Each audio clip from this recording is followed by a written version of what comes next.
جو پہلا عمل ہے وہ اسمگلنگ آف مائیگرینٹس ہیں کہ ان کو غلط طریقے سے غلط ڈاکومنٹس پہ دھوکہ دہی کے تحت خواب دکھا کے باہر لے جاتے ہیں. کہ یہ جو کشتی کا یہ سفر ہے نا، یہ ویسے ہی یہ والا ارریگولر تھا. مطلب آپ اس میں 100 کی جگہ 100 بیٹھے تو بھی غلط ہے، 100 کی جگہ 10 بیٹھے تو بھی غلط ہے، اور 100 کی جگہ 750 تو ظلم کی انتہا ہو جاتی ہے. جو اسٹڈی میں چیزیں نکلی وہ یہ کہ ہم نے دیکھا کہ ہر بندہ جو ہے اس کو غیر قانونی طریقے سے جانے کا طریقہ تو پتہ ہے، لیکن اس کو قانونی طریقے سے جانے کا طریقہ بالکل نہیں پتا. اپنے ریسپیکٹو پولیس تھانے میں جا کے ایجنٹس کی انفارمیشن لازمی دیں. السلام علیکم. انفو نیوز نیٹ ورک کے ساتھ میں ہوں اقرا لیاقت. آپ لوگ جانتے ہیں آپ لوگوں کے لیے ہر ویڈیو میں کچھ نہ کچھ معلومات لے کر آتی ہوں، کچھ نہ کچھ منفرد ہوتا ہے. پچھلے دنوں میں ایک بڑا ہی دلسوز واقعہ پیش آتا ہے جس میں 400 سے زائد پاکستانی نوجوانوں کی ہلاکتیں ہو گئیں. ان نوجوانوں کی ہلاکتیں کیسے ہوئیں؟ بسلسلہ روزگار ملک سے باہر گئے، پردیس بھی کاٹا، والدین کی جدائی بھی برداشت کی، لیکن قدرت کو کچھ اور ہی منظور تھا کہ سمندر کی لہریں سہانے خواب اپنے ساتھ بہا کر لے گئیں. خواب بھی ساتھ میں بہہ گئے اور بہت سارے آنگن کے جو پھول تھے وہ بھی ساتھ بہا کر وہ لہریں ساتھ لے گئیں. یہ لہریں کیوں بہا کر لے جاتی ہیں؟ ہمارے ملک میں ہر سال اس طرح کے واقعات ہوتے ہیں. 2023 میں 4 مہینوں میں یہ ہونے والا دوسرا واقعہ ہے. پچھلا واقعہ فروری میں ہوا اور اب جون میں دوبارہ سے یہ واقعہ ہوا. آخر کون سی وجوہات ہوتی ہیں جن وجوہات کی بنا پر لوگ روزگار کے سلسلے میں غیر قانونی طریقے سے بیرون ملک کا سفر کرتے ہیں؟ قانونی طریقہ کیوں اختیار نہیں کرتے ہیں؟ کیا وجہ ہے؟ آج میرے ساتھ موجود ہیں وقار حیدر صاحب جو کہ لیگل کنسلٹنٹ ہیں اور ہیومن ٹریفکنگ انسانی سوداگری کو جو ہے وہ بڑی گہری نظر رکھتے ہیں، اور اس حوالے سے وہ ہمیں بتائیں گے کہ کون کون سے ہمارے ملک پاکستان میں قانون بنے ہوئے ہیں انسانی سوداگری کو روکنے کے لیے، اور یہ جو ایجنٹس کام کرتے ہیں والدین کو سہانے خواب دکھاتے ہیں اور 25 سے 40 لاکھ روپے والدین سے بٹور لیتے ہیں لیکن ان کے بچے اپنی منزلوں تک نہیں پہنچ سکتے. اس کی کیا وجہ ہے اور کون سا قانون ایسا ہے پاکستان میں جو ان پر لاگو ہوتا ہے؟ جی السلام علیکم. وعلیکم السلام. کیسی ہیں آپ؟ ٹھیک ہے الحمدللہ. وقار صاحب آپ بتائیں کیسے؟ بالکل ٹھیک، خیریت. وقار صاحب پچھلے دنوں میں بڑا ہی دلسوز واقعہ ہوا، آپ نے بھی دیکھا. 700 سے زائد ایک ہی کشتی میں لوگ سوار تھے جس میں گنجائش صرف 100 لوگوں کی تھی. تو کیا کہیں گے آپ اس پر؟ ایک چیز تو میں مطلب یقیناً ہر آنکھ جو ہے پرنم ہے، اور مطلب تمام لوگ جو ہے وہ اس سے افسردہ ہیں، اور آج یوم سوگ بھی منایا جا رہا ہے پورے ملکی سطح پہ. اس میں کچھ چیزیں سمجھنے کی ہیں جو کہ میں یہ چاہ رہا ہوں کہ آپ کے توسط سے ہم سارے لوگوں کو یہ سمجھا سکیں. ایک تو یہ چیز ہے کہ یہ جو کشتی کا یہ سفر ہے نا، یہ ویسے ہی یہ والا ارریگولر تھا. مطلب آپ اس میں 100 کی جگہ 100 بیٹھے تو بھی غلط ہے، 100 کی جگہ 10 بیٹھے تو بھی غلط ہے، اور 100 کی جگہ 750 تو ظلم کی انتہا ہو جاتی ہے. اب اس میں دیکھیے کہ یہ جو بچے ہیں یہ خواب لے کے جاتے ہیں، اور ان کے خواب کون ان کو خواب دکھاتا ہے، کس طرح سے یہ ہوتا ہے. یہ بنیادی طور پہ اس کے اوپر میں نے 2019 میں IOM کی طرف سے ایک سٹڈی کی تھی، اور انہی ایریاز میں جو ایریاز آج کل آپ سن رہے ہیں کہ منڈی بہاؤدین ہے، گجرات ہے، سیالکوٹ ہے، میرپور ہے، جہلم ہے یا کھاریاں ہے، ان علاقوں میں اب یہاں پہ چونکہ کسی دور میں یہاں پہ بہت زیادہ لوگ باہر گئے، اور اس کی دیکھ کے لوگ اٹریکٹ ہوتے ہیں، ان کی بلڈنگز کو دیکھ کے ایک دم سے ان کا دل کرتا ہے کہ یہ بندہ تو 20 سال میں کہاں سے کہاں پہنچ گیا، یا 10 سال میں کہاں سے کہاں پہنچ گیا. یہ ہمارے ساتھ تھے یا ہمارے سامنے والی بلڈنگ تھی. اب ان کے پاس فارم ہاؤس بھی ہے، اب ان کے پاس بھینسیں بھی ہیں، گاڑیاں بھی ہیں، نوکر چاکر بھی ہے، تو کیوں نہ ہم اپنی زندگی بدلیں. تو یہ جو موٹیویشن ہے یہ غلط نہیں ہے. میں کہوں گا کہ یہ ہر بندے کی خواہش ہے کہ وہ اچھے سے اچھا وقت گزارنا چاہتا ہے، آج سے اپنا کل بہتر کرنا چاہتا ہے. لیکن یہ تب ٹھیک ہے جب یہ ریگولر طریقے سے کیا جائے، قانونی طریقے سے کیا جائے.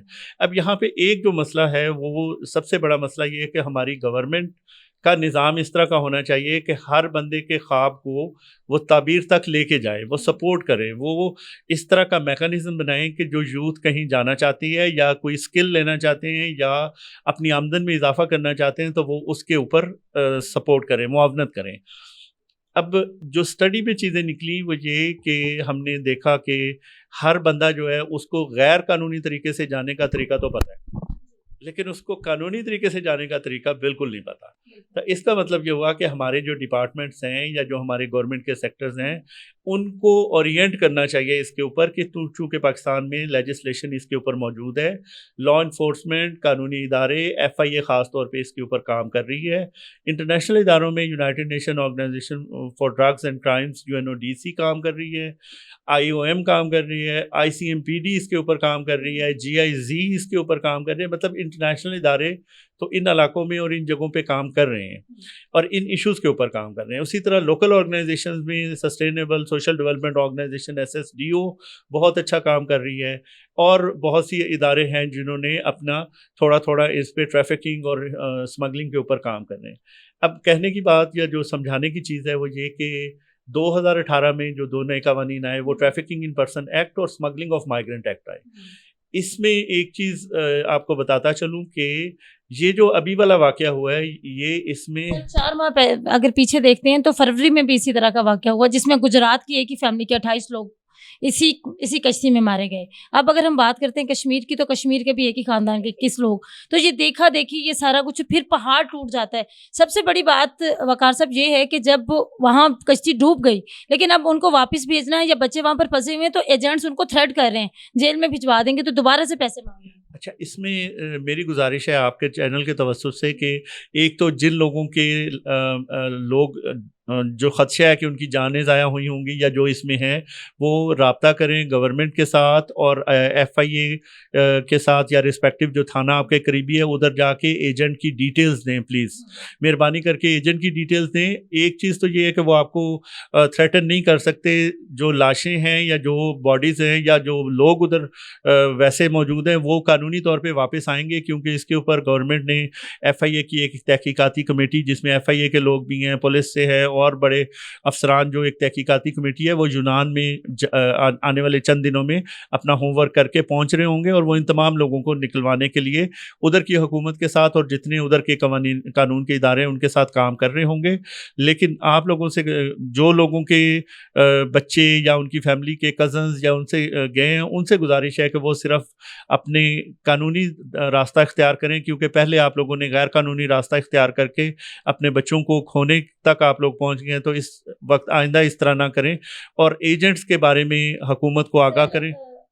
ایک ٹریننگ میں نے اٹینڈ کی تھی ہیومن ٹریفکنگ کی جس میں ایجنٹس کے بارے میں کہا گیا تھا کہ ان کو لائسنس ملتا ہے.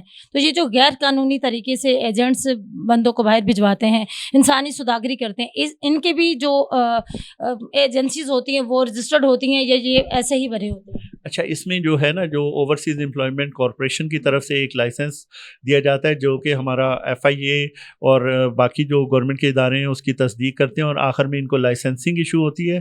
اس کے تحت تو وہ جو بھیجتے ہیں نہ ان کو ہم irregular کہہ رہے ہیں، وہ قانونی طور پہ ہیں، ان کے پاس نیڈ آتی ہے، ان کو لائسنس نمبر ایشو ہوتا ہے اور وہ جاب جو ہے وہ ایک قانونی جاب ہے. لیکن جو میں ورڈ ایجنٹ یوز کر رہا ہوں وہ لوگ ڈنکی لگانا ہے، ڈنکی ایک ورڈ ہے، وہ ڈنکی لگانے پہ لوگوں کو مجبور کرتے ہیں اور کہتے ہیں کہ جی آپ لوگوں کو اس طرح سے لے جائیں گے، آپ 12 دن کے اندر آپ لوگ اٹلی ہوں گے اور آپ کا یہ خرچہ آئے گا. تو اس وعدے کے مطابق نہ صرف کہ وہ لوگ پہنچتے نہیں ہیں، پھر ان سے زیادہ پیسے مانگے جاتے ہیں کہ ابھی آپ کے بچہ جیل میں ہے تو اس لیے مزید پیسے دیں، ابھی آپ کا بچہ زخمی ہو گیا ہے تو مزید پیسے دیں، یا ہم نے ایران سے آگے لوگوں کو لے کے جانا ہے تو اگر اتنے پیسے نہیں دیں گے تو ہم نہیں لے کے جائیں گے. تو یہ جو تشدد اور یہ کنٹینیوٹی ہے یا یہ ساری چیزیں اس کو ہم ہیومن ٹریفکنگ میں لے جائیں گے. جو پہلا عمل ہے وہ اسمگلنگ آف مائیگرینٹس ہیں کہ ان کو غلط طریقے سے غلط ڈاکومنٹس پہ دھوکہ دہی کے تحت خواب دکھا کے باہر لے جاتے ہیں. اب اس میں جب یہ ٹریفکنگ ان پرسن ہے تو یہ دوہرا جرم جو ہے یہ ہو رہا ہے. اور یہ جتنے بھی خاص طور پہ اس کیس کو، یہ جو ابھی یونان کی کشتی والا واقعہ ہے، اس کو چونکہ میں آبزرو بھی کر رہا ہوں اور اس پہ میں نے ورکنگ بھی کیا، اس پہ دونوں قوانین لاگو ہوں گے اور دونوں طرح سے ان کے خلاف قانونی کارروائی کی جا سکتی ہے.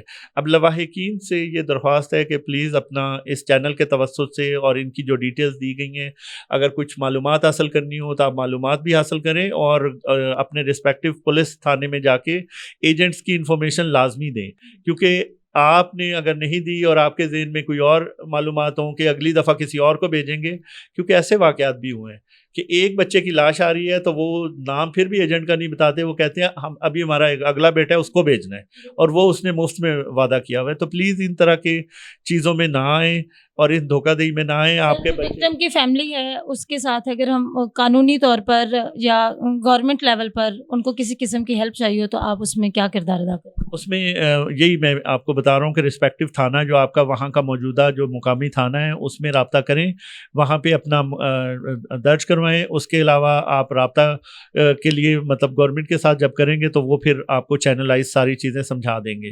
اور اسی کے حوالے سے اگر کسی کی داد رسی نہیں ہوتی تو آپ لوگوں کے توسط سے آپ تک پہنچیں اور پھر ہم اس کو دیکھ لیں گے چیزوں کو. بہت شکریہ. Thank you very much. اس وقت میرے ساتھ موجود تھے وقار حیدر صاحب جو کہ لیگل کنسلٹنٹ ہے اور ہیومن ٹریفکنگ انسانی سوداگری کے حوالے سے جو قانون پاکستان میں بنے ہوئے ہیں ان پر وہ گہری نظر رکھتے ہیں. ان کا یہ کہنا ہے کہ وکٹم کی جو متاثرہ فیملی ہے وہ اپنے متعلقہ تھانے میں جا کر رپورٹ کروائیں اور ایجنٹ کی تمام ڈیٹیلز دیں. اس خواب میں نہ رہیں کہ ایک بیٹے کی ڈیڈ باڈی گھر آ گئی ہے تو دوسرے بیٹے کو مفت لے جانے کا ایجنٹ نے وعدہ کیا ہے تو ہم دوسرے بیٹے کو بھی بھیج دیں گے. خواب دیکھنا اچھی بات ہے لیکن خوابوں کو غیر قانونی طریقے سے پورا کرنا غلط بات ہے. جرم جرم ہی رہتا ہے چاہے کچھ بھی ہو جائے. مجھے دیں اجازت. اللہ نگہبان.